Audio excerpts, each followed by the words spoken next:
Selamat pagi, Swatihotu, Namo Buddhaya.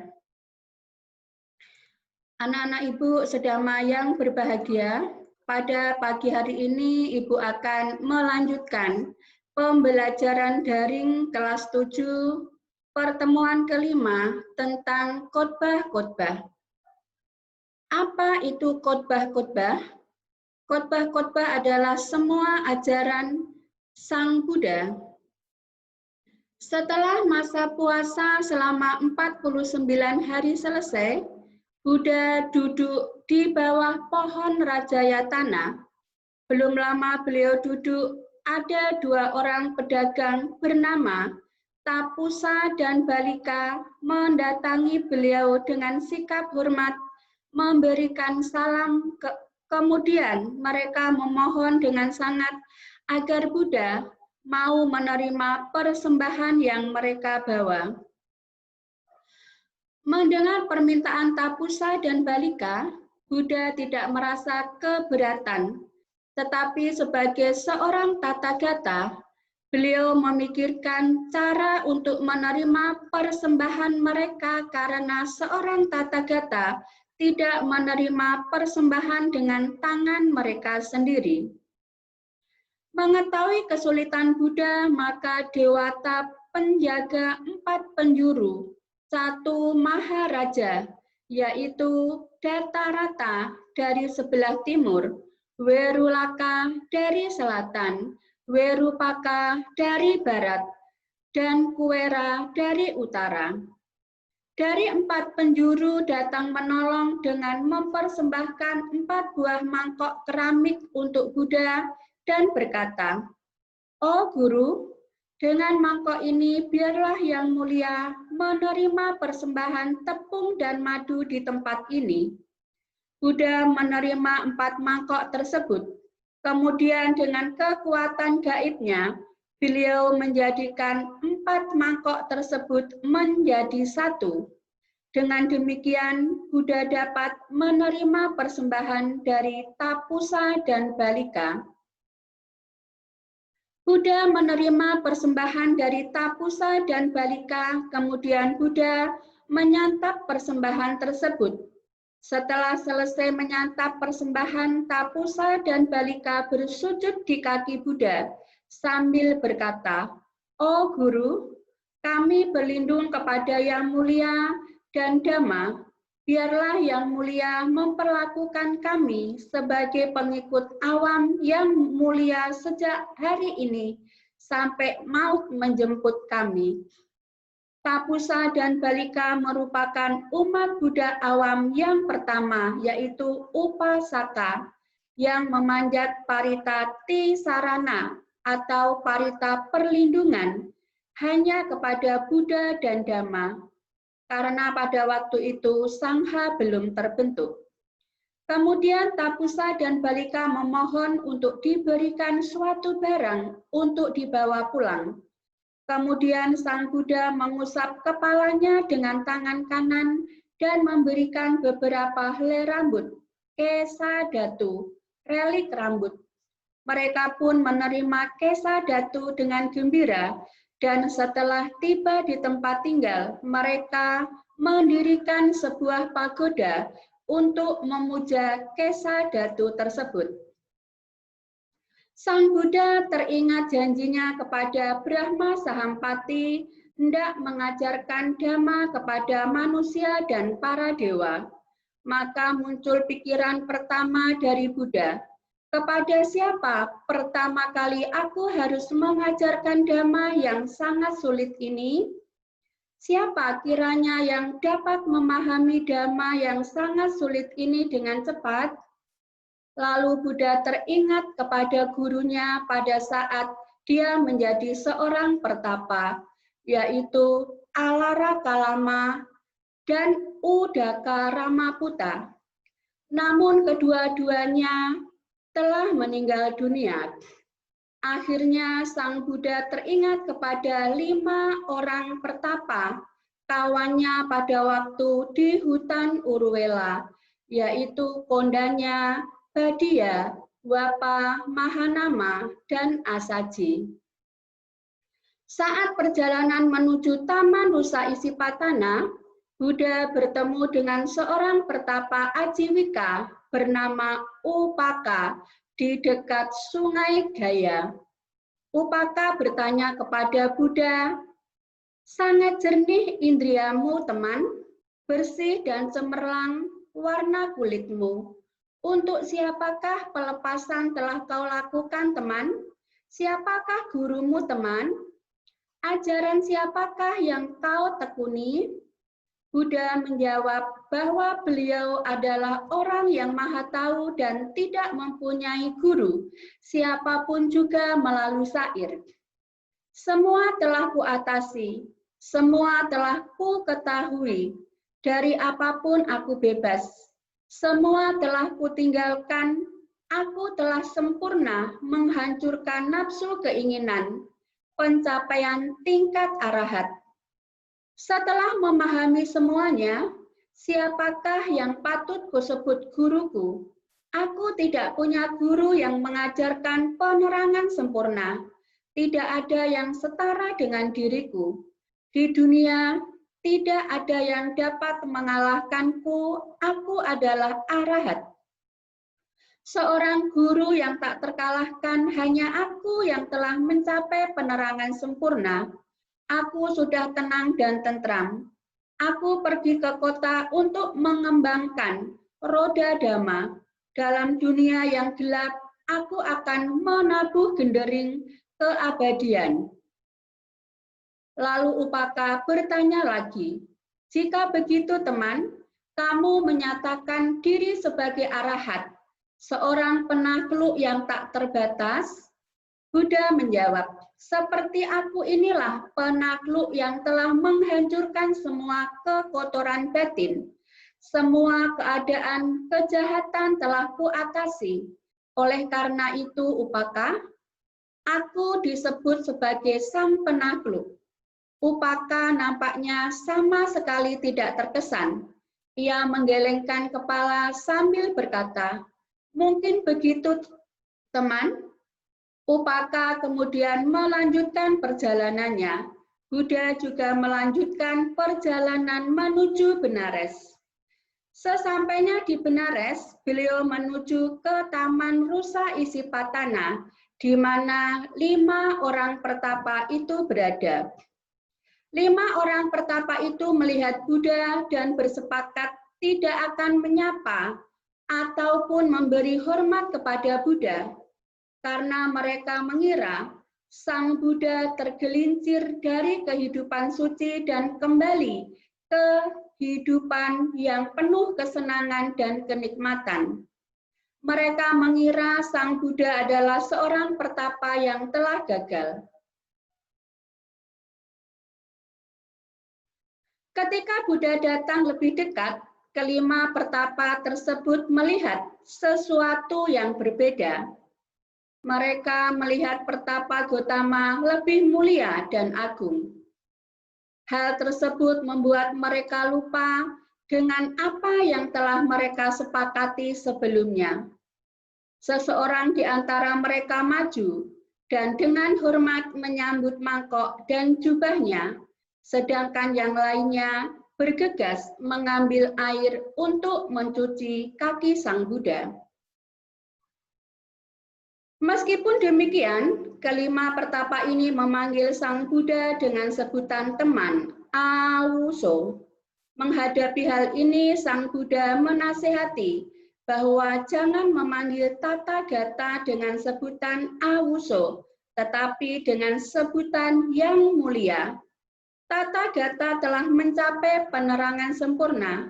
Sang Buddha juga mengatakan bahwa beliau telah menemukan jalan menuju keadaan terbebas dari kematian. Jika mereka mendengar, belajar, dan melatih diri, seperti Sang Buddha ajarkan, maka dalam waktu singkat mereka akan mengerti dan menyadari bahwa perkataan Sang Buddha adalah benar.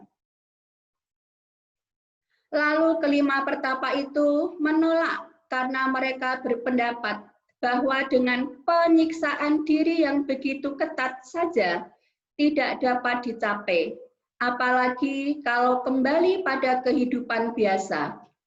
Mereka juga merasa heran, padahal Buddha berhenti berpuasa dan menghentikan semua usaha untuk menemukan penerangan agung, dan sekarang beliau datang kepada mereka untuk memberitahu bahwa beliau telah menemukan penerangan yang agung tersebut. Kemudian Buddha menjawab bahwa Sang Buddha tidak pernah berhenti berusaha. Beliau tidak pernah kembali ke kehidupan yang penuh kesenangan dan kenikmatan. Beliau sudah memperoleh kebijaksanaan yang tertinggi.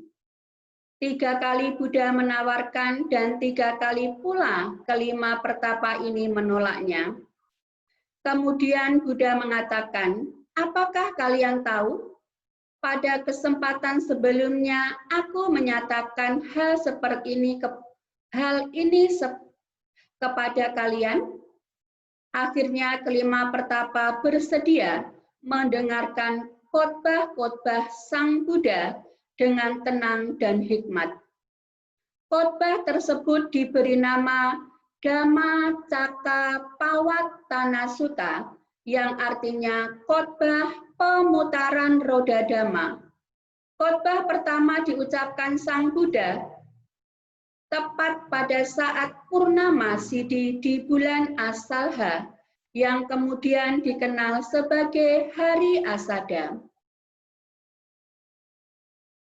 Proses pembimbingan dilakukan setiap hari oleh Buddha dengan cara sebagai berikut. 2 pertama dibimbing, 3 yang lain pergi menerima dana makanan. Dana makanan lalu dimakan berenam. Kalau 3 pertapa dibimbing, maka 2 yang lain pergi menerima dana makanan, yang lalu digunakan bersama. 5 pertapa dibimbing dan diberi petunjuk oleh Buddha tentang kelahiran, kelapukan, penyakit, kematian, penderitaan, nafsu keinginan, dan memahami sifat kehidupan sesungguhnya. Buddha juga mengajarkan bagaimana mencari yang tanpa kelahiran, tanpa kelapukan, tanpa penyakit, tanpa kematian, tanpa penderitaan, tanpa nafsu keinginan, kebahagiaan dan kedamaian yang tiada bandingnya, yaitu Nibbana. Nibbana yaitu bebas dari kelahiran, bebas dari kelapukan, bebas dari penyakit, bebas dari kematian, bebas dari penderitaan, dan bebas dari nafsu keinginan. Lalu pemahaman muncul dalam diri mereka bahwa ini adalah kelahiran mereka yang terakhir dan tidak akan ada keadaan seperti ini lagi. Inti dari Dhammacakkappavattana Sutta yaitu 2 hal ekstrim yang harus dihindari. Hal ekstrim pertama yaitu mengumbar nafsu-nafsu yang hanya dilakukan oleh orang yang masih berkeluarga. Sifat khas dari orang yang terikat kepada hal-hal duniawi, tidak mulia dan tidak berfaedah. Hal ekstrim kedua ialah penyiksaan diri yang menimbulkan kesakitan yang hebat, juga tidak mulia dan tidak berfaedah. Kebijaksanaan, pengetahuan, dan penerangan bahwa ini adalah kesunyataan mulia tentang duka yang harus dimengerti dan yang telah kumengerti.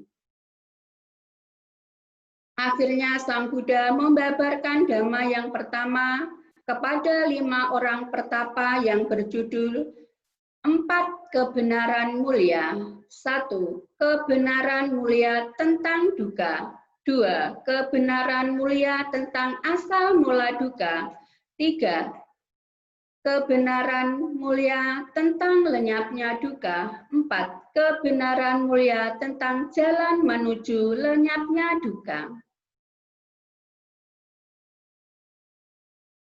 Akhirnya timbul dalam diriku penglihatan, pandangan, kebijaksanaan, pengetahuan, dan penerangan bahwa ini adalah kesunyataan mulia tentang jalan menuju lenyapnya duka yang harus dimengerti yang telah ku mengerti. Selama pandanganku terhadap kesunyataan mulia yang disebut di atas masih belum jelas benar mengenai 3 seginya dan 12 jalannya, aku belum dapat menuntut dan menyatakan dengan pasti bahwa aku telah memperoleh penerangan agung yang tiada bandingnya di alam-alam para dewa dan manusia. Dengan demikian timbul dalam diriku pandangan terang dan pengetahuan bahwa aku sekarang telah terbebas sama sekali dari kehausan untuk terlahir kembali di dunia ini, dan kehidupanku yang sekarang ini merupakan kehidupanku yang terakhir. Akhirnya, kondanya mencapai tingkat kesucian pertama, maka kondana disebut Anya Kondanya, yang artinya orang yang mengerti ajaran Sang Buddha. Setelah itu diikuti oleh kawan-kawannya, yaitu Badia, Wapa, Mahanama, dan Asaji. Akhirnya Sang Buddha menabiskan dengan sebutan Ehibiku. Satu hari ketika Buddha sedang berdiam di Taman Rusa Isipatana, beliau memanggil 5 orang pertapa yang sudah ditabiskan menjadi biku semua.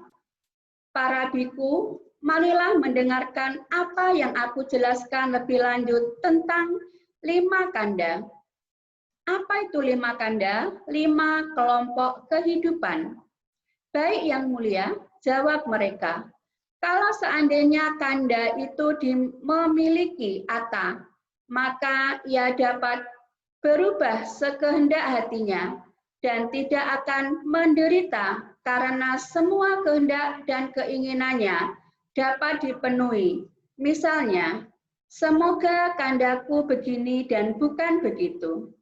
Tetapi karena badan jasmani ini tidak mempunyai jiwa, maka ia menjadi sasaran penderitaan dan tidak dapat untuk memerintah. Biarlah seperti ini saja, jangan seperti itu dan sebagainya. Mengenai sesuatu yang tidak kekal dan penderitaan ditakdirkan untuk musnah, apakah tempat kalau dikatakan bahwa itu adalah milikku, aku dan diriku? Tidak tepat, Bante. Selanjutnya engkau harus melakukan perenungan dengan memakai kebijaksanaan bahwa semua itu bukanlah milikku atau kamu atau dirimu. Siswa yang Arya yang mendengar uraian tersebut, oh biku, akan melihatnya dari segi itu. Setelah melepaskan nafsu-nafsu keinginan batinnya, ia tidak melekat lagi kepada sesuatu.